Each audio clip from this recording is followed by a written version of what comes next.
Remember in the tabernacle, the people were supposed to give a portion of what they had, okay, a tithe. There was also a tabernacle, or later they called it the temple tax. Everyone was supposed to give a certain amount of money to the church. Well, Paul and the others have continued this on into the actual New Testament church now. So what were these monies that people were given supposed to be used for? Widows. For the leaders to go out and have a party? It was supposed to support the pastor. No, but I'm just, that was kind of sarcastic remarks there. Yeah, it was for the projects of the church, okay? Not only support a pastor and that stuff, but to support widows in the church. I remember back in Jerusalem, they appointed 7 deacons to oversee distribution to the widows to make sure that they were taken care of. So all these different things. Now, this offering that Paul's talking about here was one particular thing that they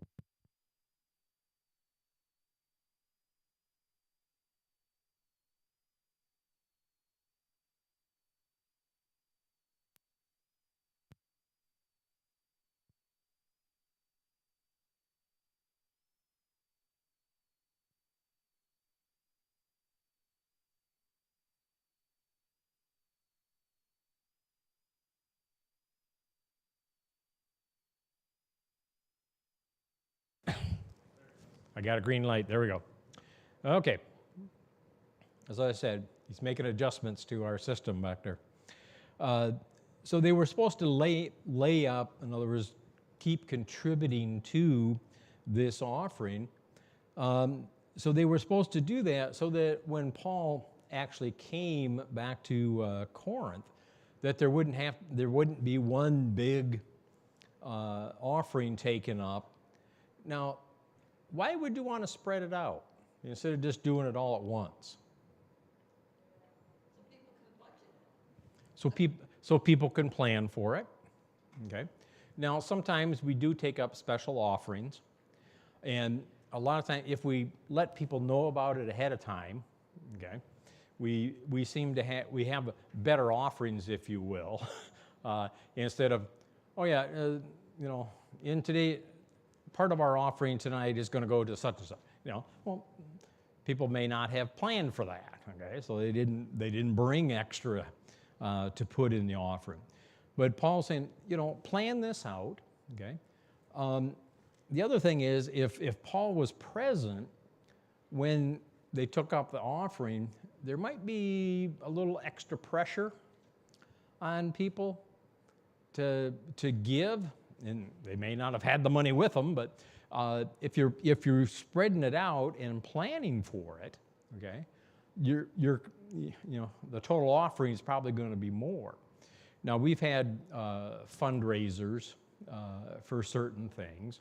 Remember back when we were building this building, okay, we had the old thermometer chart out there, as people were giving toward the project. And it wasn't just one offering, people could give each week against it or whatever the case may be, however they felt led to do. But it was a set project. So this is what that is. There's a set project. They're going to raise money for it. Okay, verse 3.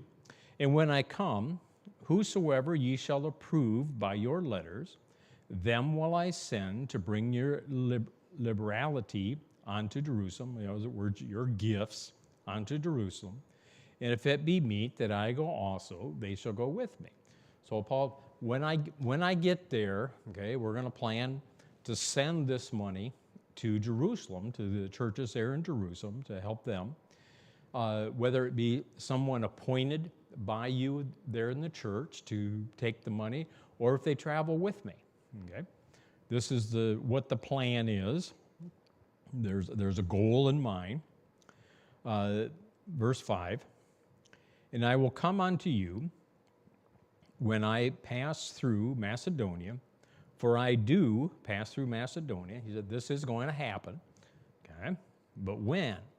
And it may be that I will abide, yea, in winter with you, that you may bring me on my journey whithersoever I go. So Paul's planning the continuation of his trip. Right now he's in Ephesus, but his plan is to come down the Macedonian peninsula there, and he will pass through Corinth.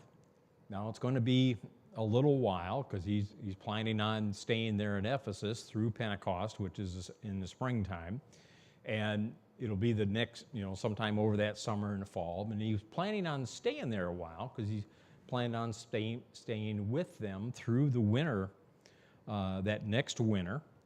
And as he does that, as he fellowships with them, then they would be able to send him on his way back to Jerusalem. Verse 7. For I will not see you now by the way, but I trust to tarry a while with you, if the Lord permit. Okay?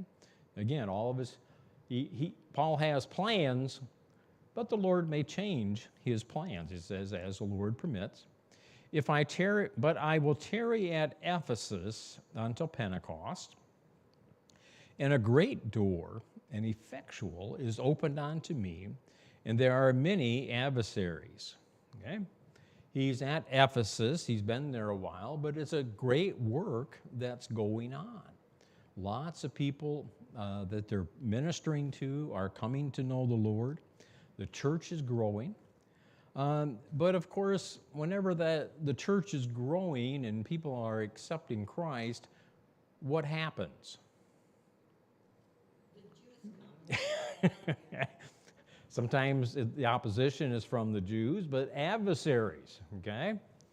Remember back when Paul first went to Ephesus, who was a group that he had problems with?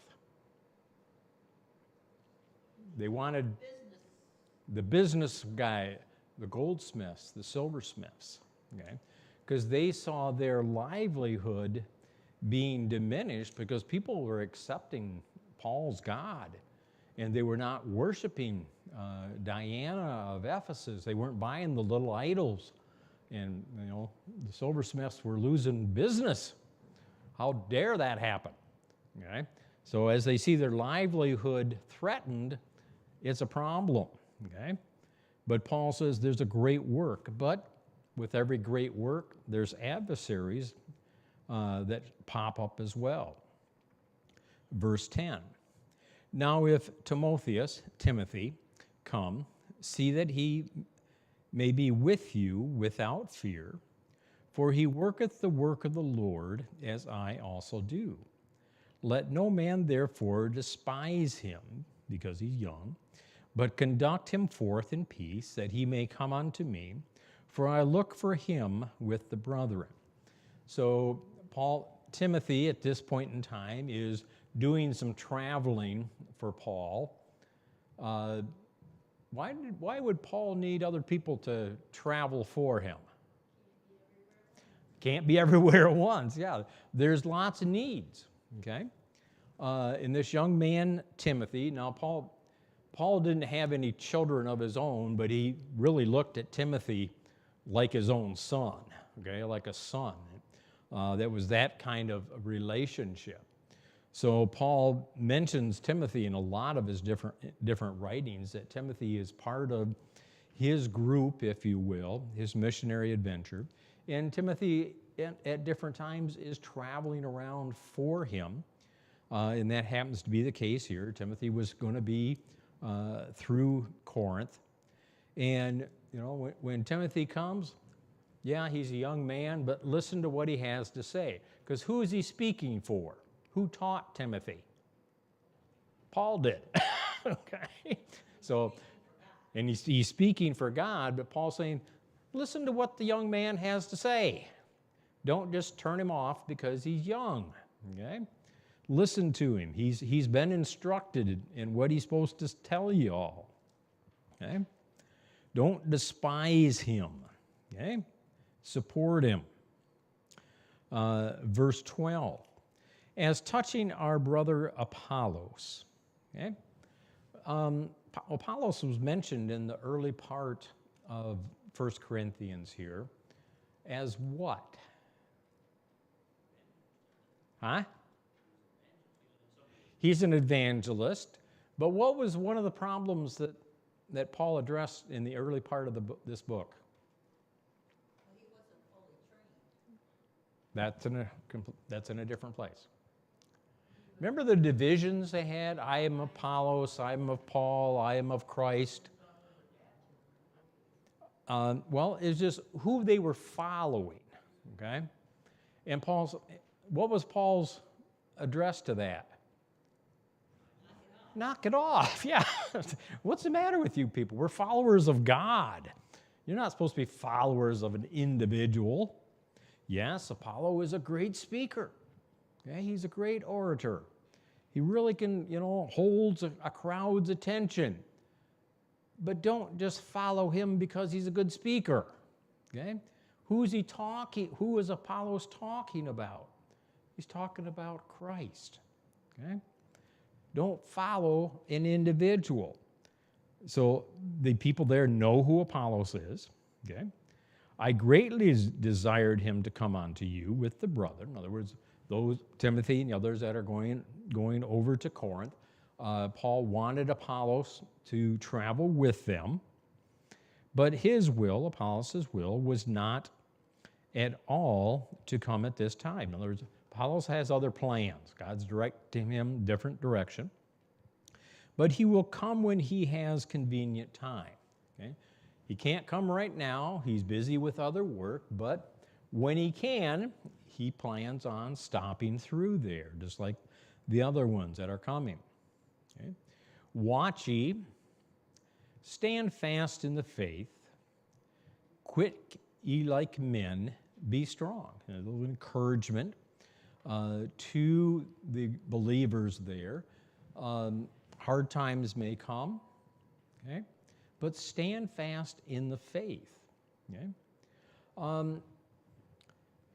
At this point in time, the Roman government is starting to, I was going to say, persecute or have a vendetta even against Christians. People had been basically told to leave Rome. Claudius had actually evicted all the Jews out of Rome, and it just got worse under Nero and others because they wanted somebody to blame. Okay? So they picked the Jews were a good scapegoat, but also Christians. Okay? What was it different about the Christians and the Jews versus the rest of the Romans? They said there was one God. They only worshiped one God. Well, how many gods did the Romans and the Greeks worship? Huh? All kinds, okay? A whole plethora, of different gods, okay? If you looked at the Greek culture and the Roman culture, maybe they called the gods by different names, but a lot of them match up as to all these different gods that they worshipped. And eventually it got to the fact where the Roman Caesars were telling the people, you have to worship me as Caesar, okay? Well, the Jews didn't put up with that, and neither did the Christians, okay? No, we're not going to worship Caesar, okay? So that was in that process.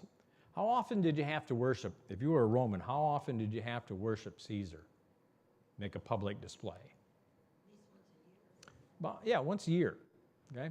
You had to make sure that, they had people watching to make sure that you did that. Because if you didn't do that, you could get yourself in trouble, okay? So some people, they say, yeah, okay, we'll get it over with. It's not a big deal. But others said, no, we're not going to do that. And they were persecuted because of that, okay?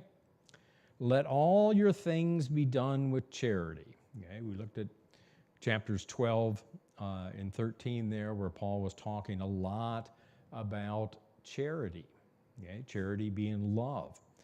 Everything you do, okay? What is the motivation behind it? Okay? Are you doing it out of love for God, love for others? Or are you doing it because you think this is what is required of you? And I'm just going to go through the motions. No, do it for love. Okay? Does God know what our motivation is? He sure does. Okay.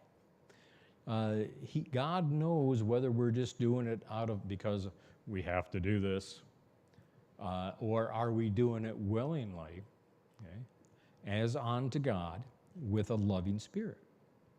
Verse 15, I beseech you, brethren, ye know the house of Stephanas, that is the first fruits of Achaia, and that they have addicted themselves to the ministry of the saints. Now this Stephanas was actually from the city of Corinth. He was one of the first to be saved there in the city of Corinth. So the people at the church there in Corinth know who this individual is, okay? Verse 16, that ye... Well, he's addicted themselves, yeah, to the ministry. He's given his whole heart and spirit to it. That ye submit yourselves unto such, and to every one that helpeth with us and laboreth. Okay?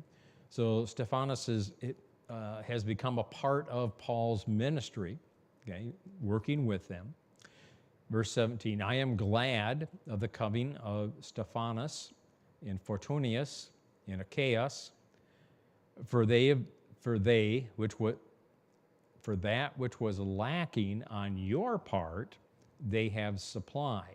In other words, these three individuals have traveled from Corinth over to Ephesus there, are working with Paul. Maybe they brought an offering with them as well, and they're supporting Paul's work. So they're, if you will, they're bringing that gift from the church to Paul and are working with him on that, on his work there. For they have refreshed my spirit and yours. Therefore, acknowledge ye them that are such. In other words, support them. Okay? Acknowledge what they've done. Okay? They've come to me. They're helping in the work and stuff. And they're what y'all should be doing, they are standing in and doing. They're doing it for you. You've sent them, and they're doing it for you. It's just like when we support different missionaries. Okay? Archie Perez down there in Uruguay. Okay? He's always talking about how Ashley Baptist Church is right there in his work. Okay? If you look on the back part of their church building, there's Ashley Hall, their fellowship hall that we helped them build a few years back. They named for Ashley Baptist Church. Okay? A couple years ago, we went down we went down with the goal in mind of helping build together the kitchen that's attached to their fellowship hall. Due to problems getting the materials, we didn't get a whole lot of that done the week that we were down there. We got a lot of painting and other things done around the church and helped them get things ready for it. And then what work we could do, we got help stand up 2 walls, okay? But it's kind of hard to do that if you don't have the rest of the materials and the roofing and everything else that was supposed to already have been there. So even though Archie and the others thought they had planned well ahead and everything was going to be there when we showed up, didn't quite work out. But the missionaries understand the supporting churches. Now, what if a church has no contact whatsoever with their missionaries? how do you know what's going on? Oh, well, we send them money. Well, there's a lot more to it, okay, than that. Being a part of a mission work, okay, yes, our church supports them, but the support is more than just money, okay? It's the prayers, okay? It's understanding what's happening there in those ministries through their missionary letters. You know, nowadays, you know, they send out the emails. How fast can you get information? Almost instantaneous, okay? You know, I'm thinking, you know, years ago, before we started all the email and all that stuff, you would send a letter out, okay? Especially if they're overseas, it'd take a while to get there. They would send a response back, take a while to get to us. So, you know, it may be a month, 2 months in between there, between the time you get that mail. Now it's almost instantaneous, okay? You can actually sit there and have a conversation back and forth with it, you know, and see each other on the, you know, different applications that we can use, FaceTime and all the other stuff. You can actually have a, you know, face-to-face conversation, if you will, or a Zoom meeting, all kinds of stuff that's available to us. You know, in Paul's time, it wasn't anywhere near like that. You know, it took a long time just to travel back and forth. You know, we on that trip down to Uruguay, it's a long ways down there. Okay, we traveled a lot of from Grand Rapids down to Charlotte, down to Miami, and then an overnight flight down to Uruguay. Reverse that back. Yeah, can you imagine walking that? You know, or taking the slow boat. You know, it'd take a while. Okay, where we can, in a 24-hour period, travel thousands of miles. You know, as Paul was traveling around the Mediterranean there, it'd take months, you know, be able to do that. So these different people that were coming from these churches and helping support them, okay, working with Paul and the others that were with Paul, they needed constant help, okay? One person can't do it all, okay? One person can't do all the jobs of a church. It's impossible. Okay? The church works together, and having lots of hands, if you will, to help support that, to help do different things. What was remember back in the early church, in the book of Acts there, why did they appoint those deacons anyway? I mean, huh?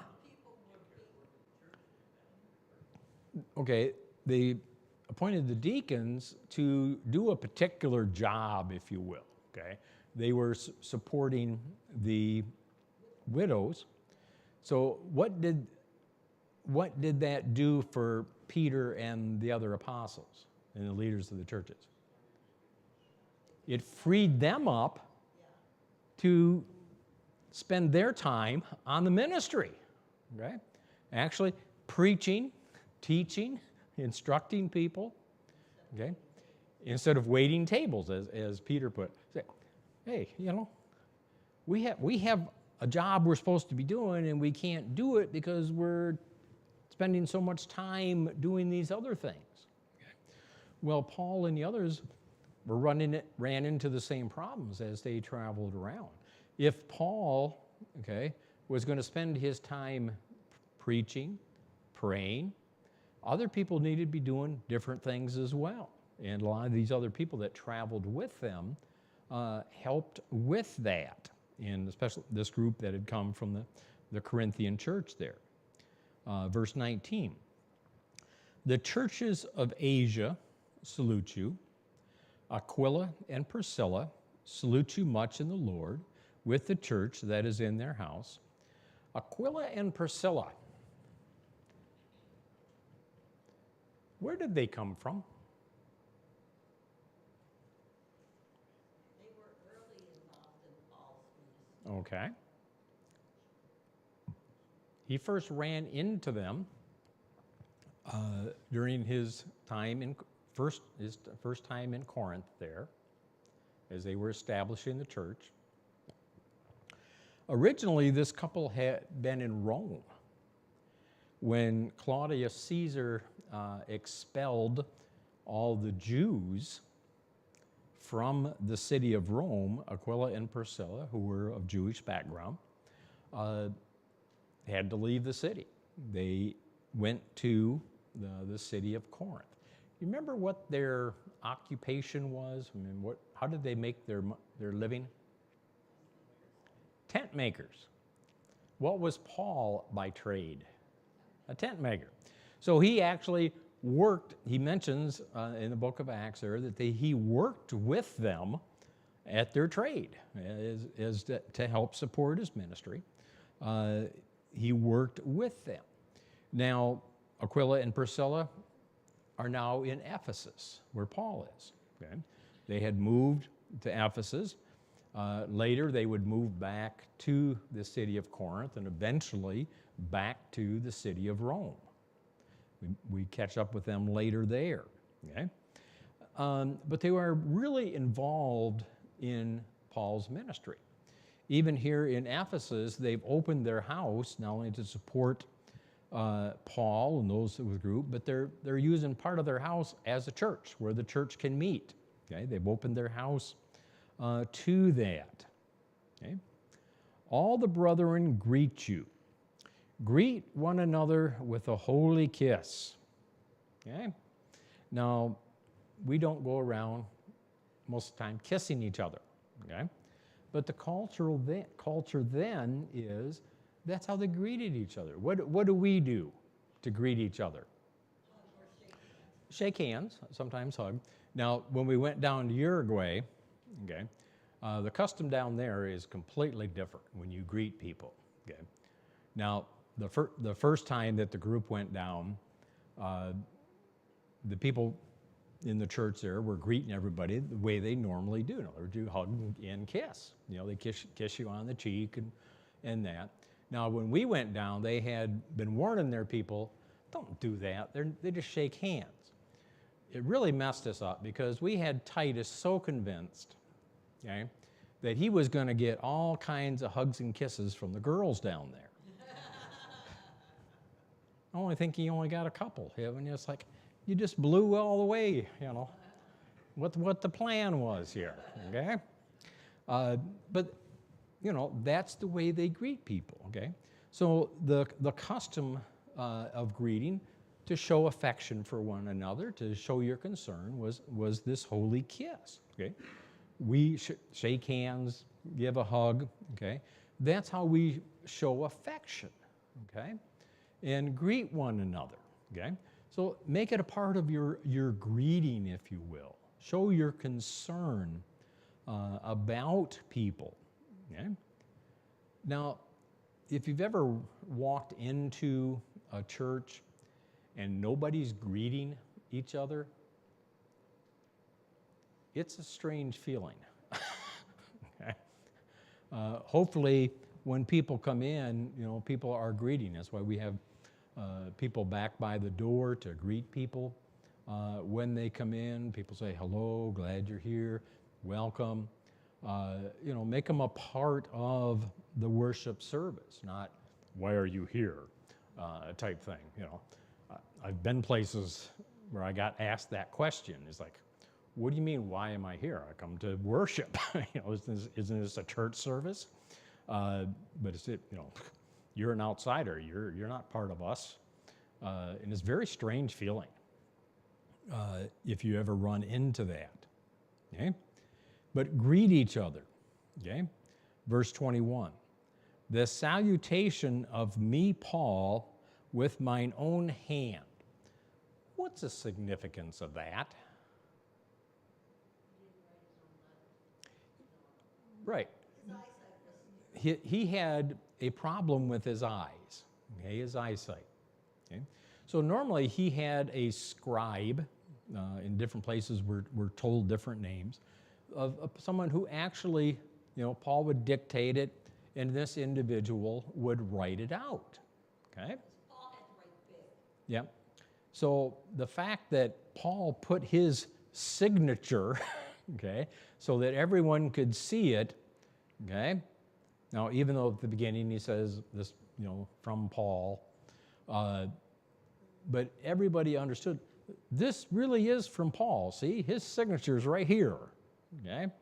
People knew it, okay? Not just the fact that this was written in the name of Paul, but Paul saying, hey, my signature is on this document, okay? Now, a lot of times, in business world and stuff, you type out your letter, okay, and then somebody signs. You're dating yourself. I know, I'm really dating back, back in the day, you didn't type your own letter, okay? For some reason, once the computers got going, we went from having the secretaries do that to each individual had to do their own, okay? So we all had to learn, okay, how to use that computer, how to format a letter, okay, in the format that it was supposed to be in, It was so much better when we had the correcting process in the Word, but the program Word or WordStar, whichever you were using, so that you could correct your mistakes before it actually got printed. Now, really, as we date ourselves back to the typewriters, when I remember my first year in college, I knew I was going to go to college. So in high school, I took typing. I think there was myself and two other guys in our typing class. Okay, because normally it was the girls in the typing class. Guys didn't go to typing class, but we had plans to go to college, and we knew our term papers had to be typed. Okay, they didn't want us writing out and them trying to interpret our writing. Okay, so they had to be typed, but you couldn't have errors. Okay, now if you've ever used back on the typewriter, you didn't have corrections. Okay, well, they didn't want the white out or the you erase and leave a hole in your paper. You start it all over again. So, I had a typewriter. I would do the rough draft, make corrections, and then I hired somebody to type it out in a nice, neat form, okay, that I could turn in. I'm really dating myself. Nowadays, you got to do it all on the computer and you print it all out. But you can correct all your stuff before you print it, okay? The computer will tell you what's wrong. Yeah, your grammar helper, your spelling helpers, and all the other stuff. But here's Paul. Paul is making sure that the people understand this letter is from me. This is really the instruction I want to give you, okay? They can look at that and see Paul's signature there. This is me, okay? Verse 22. If any man love not the Lord Jesus Christ, let him be anathema maranatha. Now that's a couple words we don't use. I mean, we have Maranatha Baptist College over there in Wisconsin, but what do these words mean? Let him be accursed. Okay, anathema means accursed. Maranatha means Lord, come quickly.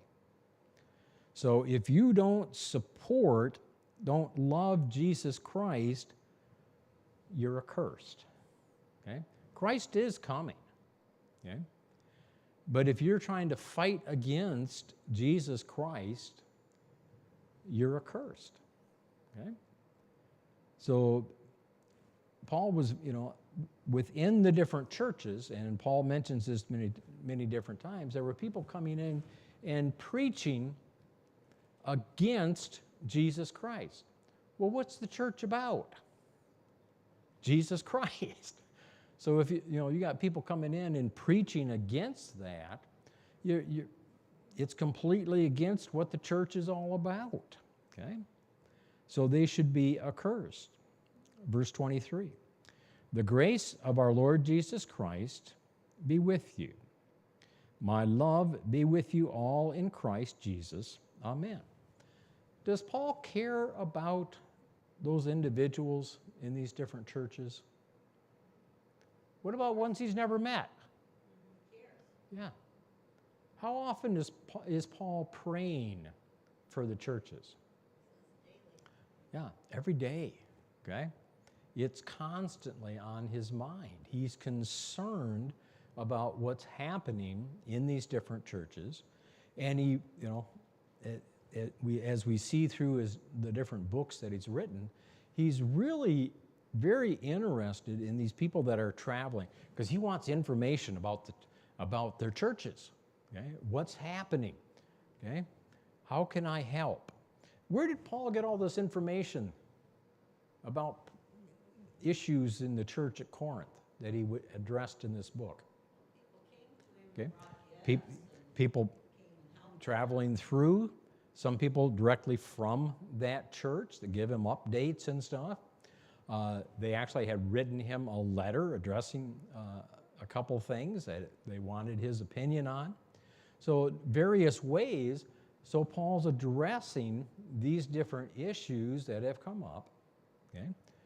When Paul has written these things, is he doing it just to admonish them, to beat them down? No, he's doing it to instruct them in love. Okay? He wants them to improve, to grow in their spiritual life, to draw closer to God. Okay? He if he recognizes some issues, some things they're doing incorrectly, he wants them to change that. Okay? But it's all with that idea of I'm doing this in love. Okay? So as we do different things in the church, we should do it out of love, one for another. Okay? That's how the church grows. Okay? The church is, if there's no love in the church is not going to grow. It really isn't. Because you don't care about anything that's happening with anybody else. Okay? If you're so focused on just, what's in it for me? What am I doing? That's not how it should be. Okay? Our concern is with everyone else.